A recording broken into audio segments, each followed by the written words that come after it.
You sat in class and felt your mind drift somewhere else, not out of laziness, but out of instinct. Something inside whispered, "This isn't how the world really works." The room was full of voices repeating the same answers.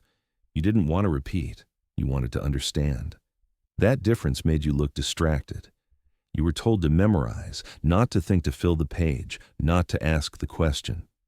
And maybe that's where you realized school doesn't measure intelligence, it measures obedience. You looked at the clock more than the board, not because you hated learning, but because you hated waiting for permission to think. The teacher said, "Pay attention."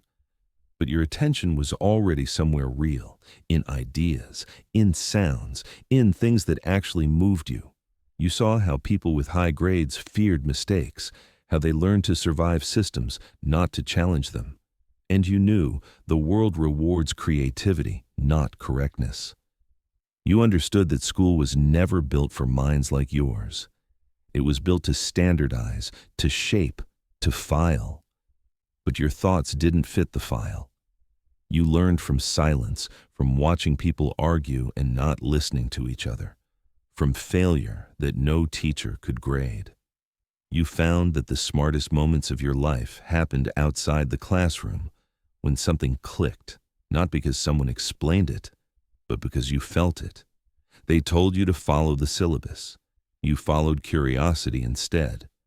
And somehow, that led you closer to truth than any textbook ever did. You saw how school made some people proud and others quiet. The loud ones knew the answers. The quiet ones knew themselves.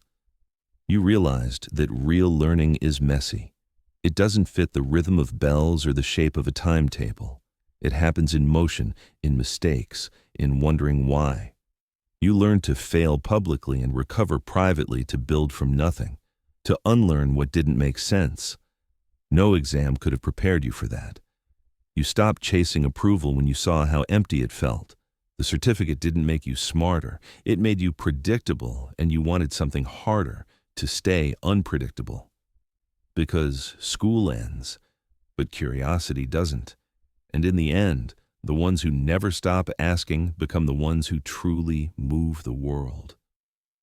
You were never bad at school. School was just bad at seeing you.